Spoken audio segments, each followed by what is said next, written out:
Okay, to set the MBUS ID, the primary MBUS ID on an Axioma heat meter, this needs to be done before the meter is installed. So from the main screen, just press and hold this button until we get I and F on the screen there, and then scroll through the options. There's quite a few of them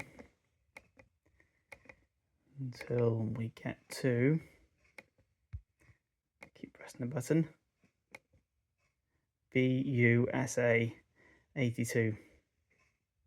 Then press and hold, and we can now set the MBUS ID. So press and hold to advance. Short press to change the figure, and then press and hold to advance.